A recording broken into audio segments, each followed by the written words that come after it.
Hello दोस्तों, मैं सतीश यादव। आप देख रहे हैं मेरी यूट्यूब चैनल सक्सेस मिरर पर। दोस्तों, विज्ञान का क्रम चल रहा है। विज्ञान के क्रम में मैं आपको वायरस से होने वाले रोग, विटामिन्स, यंत्र, दाब यंत्र, यह सब पढ़ा चुका हूँ। इसी क्रम में आज मैं आपको कोशिका पढ़ाने के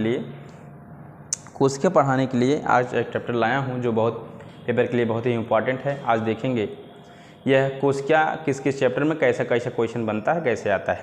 तो कोशिका पहले किसे कहते हैं, इसे जान लेते हैं। तो कोशिका दोस्तों हम उसे कहते हैं जो ऐसे जीवित जीव जो सूक्ष्मतम इकाई है और वह जीवित रहते हैं कहीं पर, वही हमारा कोशिकांग है, कोशिका कहते हैं। ऐसे जीव जो जीवित हैं और छोटे छोटे हैं उसी को हम कोशिका कहते हैं। कोशिका क्या है, कोशिका खोज किसने की, तो बात की जाए रॉबर्ट हुक 1665 में इसकी खोज की थी, कोशिका की।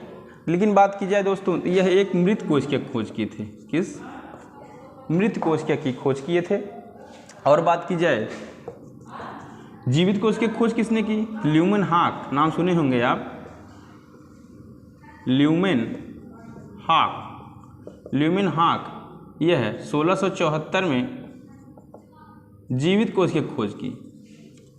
क्या दोस्तों, जीवित कोशिका खोज की बात की जाए ल्यूमेनहॉक द्वारा किया गया। और बात की जाए दोस्तों कोशिका सिद्धांत किसने दिया, कोशिका चैप्टर पढ़ रहे हैं तो कोशिका सिद्धांत की बात की जाए स्लाइडेन व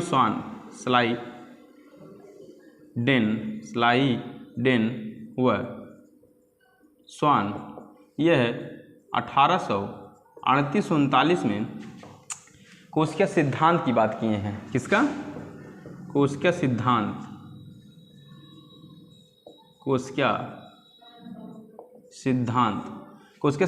की बात की जाए स्लाइडेन एवं स्वान द्वारा किया गया दोस्तों।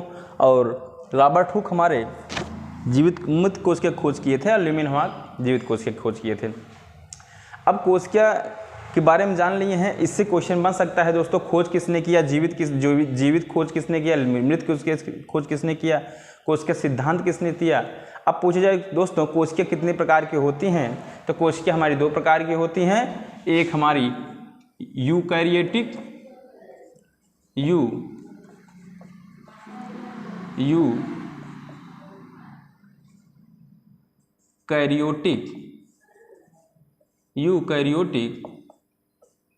और एक प्रोकैरियोटिक। ठीक, एक यूकैरियोटिक, एक प्रोकैरियोटिक दोस्तों। अब बात की जाए ये क्या है, दोनों बनाए हैं, ये दो प्रकार की जो होती हैं यूकैरियोटिक, प्रोकैरियोटिक। यूकैरियोटिक की बात की जाए तो यह हमारा अविकसित, मतलब विकसित नहीं होती हैं। ये हमारी ऐसी कोशिकाएं हैं जो विकसित नहीं होती हैं, विकसित नहीं हो पाती और सूक्ष्मतम इकाई इसमें होती हैं, छोटे से छोटे इसमें इकाई इसमें पाए जाते हैं और यह नरम होती हैं। और इसकी बात की जाए यह हमारी विकसित कोशिका होती हैं, इसमें कठोर एवं कड़े कोशिका पाए जाते हैं, कड़े आवरण पाए जाते हैं। चलिए देख लेते हैं दोस्तों ये क्या हैं। अब इस तरह से क्वेश्चन इसमें से नहीं बनेगा ज़्यादा दोस्तों। अब क्वेश्चन कहाँ से बनेगा कि कोशिका में क्या क्या पाए जाते हैं, उससे क्या कौन कौन के उससे बनेंगे। अब कोशिका में क्या पाए जाते हैं, चलिए देखते हैं। उसी का क्रम लेके आए हैं कि कोशिका में कौन कौन से जीव क्या क्या पाए जाते हैं, इनका काम क्या है, इसका खोज किसने किया। तो यहाँ पे दिया है कोशिकांग, यहाँ खोजकर्ता, यहाँ विशेषताएँ। तो चलिए दोस्तों देख लेते हैं। पहली बात है कोशिका झिल्ली।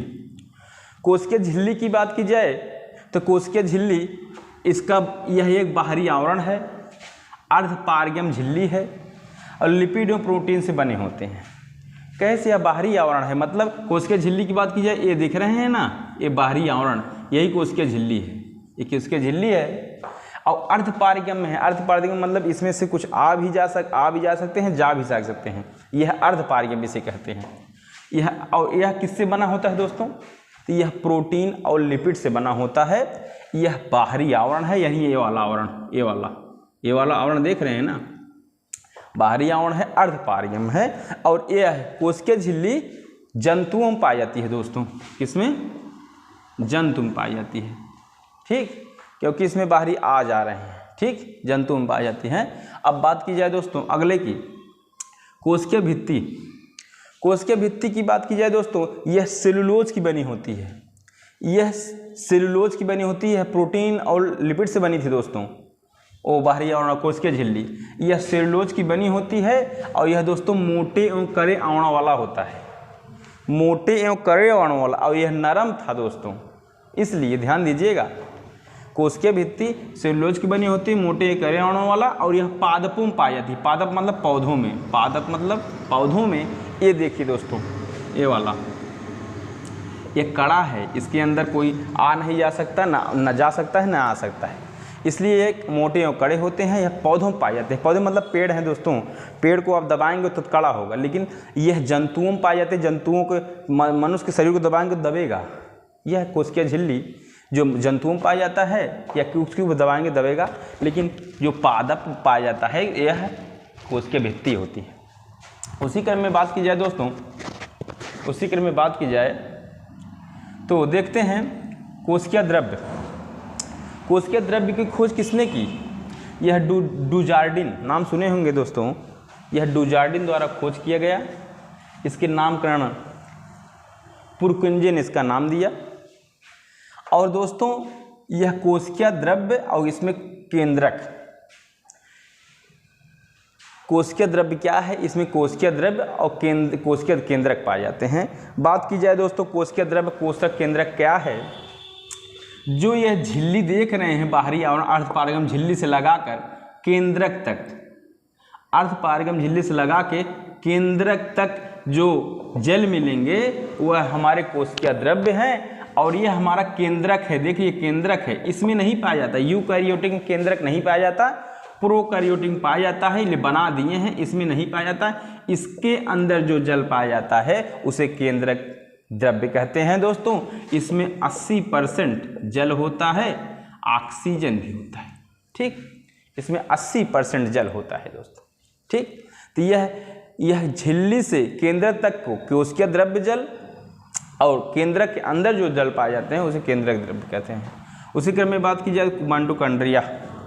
माइटोकॉन्ड्रिया की बात करें दोस्तों, इसकी खोज अल्टमैन द्वारा किया गया था और नामकरण दिए थे पेंडा नामक व्यक्ति कोई थे, पेंडा नामक कोई व्यक्ति थे, इसका नामकरण दिए थे, लेकिन खोज की बात की जाए अल्टमैन ने किया था दोस्तों। इसे कोशिका का पावर हाउस कहते हैं, कोशिका का ऊर्जा गृह कहते हैं। कोशिका का ऊर्जा गृह की बात की जाए, ऊर्जा गृह की बात की जाए, कोशिका का ऊर्जा गृह, माइटोकॉन्ड्रिया पावर हाउस, माइटोकॉन्ड्रिया, क्योंकि जब कोशिका को ऊर्जा की ज़रूरत होती है तो माइटोकॉन्ड्रिया इसमें भी रहती है, इससे इसको पावर मिलता है। यही माइटोकॉन्ड्रिया थोड़ा बना हुआ है दोस्तों, देख लीजिए, एक मानक बनाए हैं, बस समझ लीजिएगा। समझने के लिए मुझे क्वेश्चन केवल याद करना है, ना कि मैं यहाँ चित्र बनाना सिखा रहा हूँ दोस्तों, ठीक है। इसे श्वसन केंद्र कहा जाता है। अगर पूछा जाए कोशिका का श्वसन केंद्र किसे कहा जाता है, हमारे माइटोकॉन्ड्रिया को कोशिका का श्वसन केंद्र भी कहा जाता है दोस्तों। उसी क्रम में बात की जाए दोस्तों राइबोसोम, राइबोसोम की खोज GE पैलेट द्वारा किया गया था, GE पैलेट द्वारा किया गया था दोस्तों। और यह प्रोटीन एवं RNA से बना होता है। किससे बना होता है? प्रोटीन एवं RNA से बना होता है, इसीलिए इसे प्रोटीन की फैक्ट्री कहा जाता है। पूछा जाए प्रोटीन की, कोशिका में प्रोटीन फैक्ट्री हम किसे कहते हैं, तो प्रोटीन की फैक्ट्री हम राइबोसोम को कहते हैं, प्रोटीन फैक्ट्री राइबोसोम को कहते हैं। बात की जाए लाइसोसोम, लाइसोसोम की बात की जाए, इसे डी डूबे द्वारा इसे खोजा गया था, डी डूबे द्वारा खोजा गया था। और यह इसकी विशेषताएं क्या है, इसे आत्महत्या की थैली कहते हैं, आत्महत्या की थैली। या पूछा जाए दोस्तों, यह जो लाइसोसोम है यह एक प्रकार की एंजाइम है, इसमें 24 प्रकार के एंजाइम पाए जाते हैं। इसे आत्महत्या की थैली क्यों कहा जाता है, तो सुन लीजिए। आत्महत्या की थैली हम इसलिए इसे कहते हैं, जो बाहर से कुछ सूक्ष्मतम जीव आते हैं, यह इसका भक्षण करता है। कोशिका के अंदर जो बाहर से कुछ सूक्ष्मतम जीव आते हैं, इससे देखिए, इसमें तो नहीं, यह पादपों में मिलता है कड़ा वाला, कड़ा मोटा, और जंतुओं में। तो जो बाहर से सूक्ष्मतम जीव आते हैं, जीवाणु विषाणु, उसका ये भक्षण करता है। उसी चक्कर में कभी कभी ये अपने को ही खा जाता है, इसीलिए ऐसे आत्महत्या का थैली कहा जाता है दोस्तों। इसी क्रम में बात की जाए गाल्जी काय। गाल्जी काय खोज कैमिलो गाल्जी किए थे, इसको ऐसे भी याद कर सकते हैं, इसका नाम गाल्जी काय, कैमिलो गाल्जी इसकी खोज करता है। पूछा जाए दोस्तों, यह श्रवण अंग है, श्रवण अंग, इसे यातायात प्रबंधन कहते हैं। यातायात प्रबंधन क्या है दोस्तों? यातायात प्रबंधन वह है जो सामान को ले जाए और ले आए। तो ये बात यह कही जाती है जो दोस्तों, यह क्या करता है गाल्जी काय, जो हमारा कोशिका है, जो अर्धपारगम झिल्ली उस पर लगा है, उसमें से कुछ जो वस्तुएं कामिल होती हैं यह उसका श्रवण कर लेता है, उसको ले लेता है।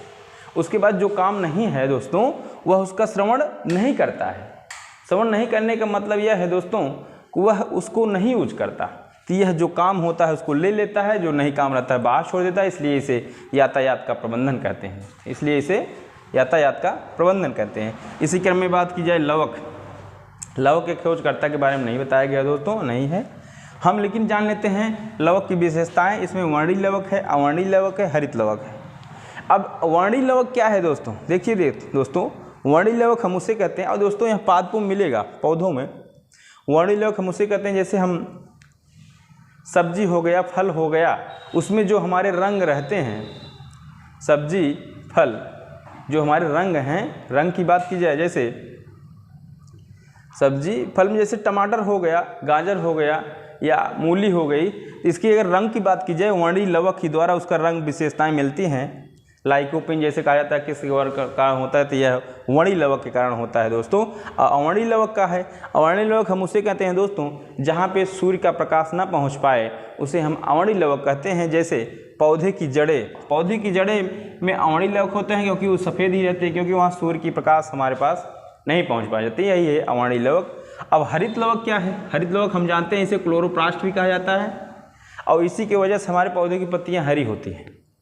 और बात की जाए दोस्तों, यह है हमारे पौधों को भोजन का निर्माण भी करता है, इसलिए इसे रसोई घर भी कहा जाता है। तो यह हमारे पादपों में मिलता है दोस्तों, और यह लवक है। ये समझ लीजिए, अवर्णी, अवर्णी, हरित लवक तीनों के बारे में बता दिए हैं। इसे हरित लवक को रसोई घर भी कहा जाता है। इसी क्रम में बात की जाए केंद्रक। केंद्रक की बात की जाए, केंद्रक यही जो प्रोकैरियोटिक में पाया जाता है, यूकैरियोटिक में नहीं पाया जाता दोस्तों। तो प्रोकैरियोटिक में पाया जाता है। इसके खोजकर्ता हमारे रॉबर्ट ब्राउन जी हैं। बात की जाए केंद्रिका और आरएनए, केंद्रिका आरएनए और गुणसूत्र डीएनए का प्रबंधन। बात की जाए दोस्तों, यह केंद्रक जो है यह वंशानुगत क्या कार्य करता है? वंशानुगत क्या है दोस्तों? जैसे जो मनुष्यों में विशेषताएं रहते हैं वो उनके बच्चे में चली जाती हैं, यही वंशानुगत क्रम है। यह गुणसूत्र डीएनए पर आधारित होता है दोस्तों। और गुणसूत्र डीएनए की बात की जाए, मनुष्य में 23 जोड़ी गुणसूत्र होते हैं, तो 46 गुणसूत्र पाए जाते हैं दोस्तों। यह हमारा केंद्रक बताता है दोस्तों। तो यह हमारी कोशिका के कुछ इम्पॉर्टेंट क्वेश्चन थे जो कोशिका से बार बार हमारे कुछ पेपर में आते हैं। देखते हैं कोशिका झिल्ली, कोशिका भित्ति, कोशिका द्रव्य, माइटोकॉन्ड्रिया, राइबोसोम, लाइसोसोम, गाल्जी काय, लवक, केंद्रक। यह हमारे पेपर के लिए बहुत इंपॉर्टेंट है दोस्तों। खास करके जो पेपर उत्तर प्रदेश पुलिस आने वाला है उसमें बहुत इंपॉर्टेंट है। कोशिका क्वेश्चन बार बार आया है, अभी तक पेपर उठा के देख लीजिए दोस्तों। और बात की जाए दोस्तों, जो टेट सुपर टेट होने वाला है, सुपर टेट का सिलेबस ही है कोशिका, टेट का सिलेबस ही है कोशिका। और जो प्राइमरी जीबीएलटी टेस्ट पेट का पेपर होने वाला है उसमें 1-2 क्वेश्चन आपको मिलेगा। खास करके TET super TET Uttar Pradesh के लिए बहुत इंपॉर्टेंट है। आप इसे देखिए बार बार, 1 बार 2 बार 3 बार देखिए, आपको सब कुछ क्लियर हो जाएगा दोस्तों। और इसमें इंपॉर्टेंट बातें जो हैं उसको याद करिए। अच्छा लगा हो तो लाइक शेयर सब्सक्राइब जरूर करिए, क्योंकि कमेंट तो जरूर करिए, क्योंकि पता चलेगा आपको कैसा लगा है। ठीक है दोस्तों, जय हिंद।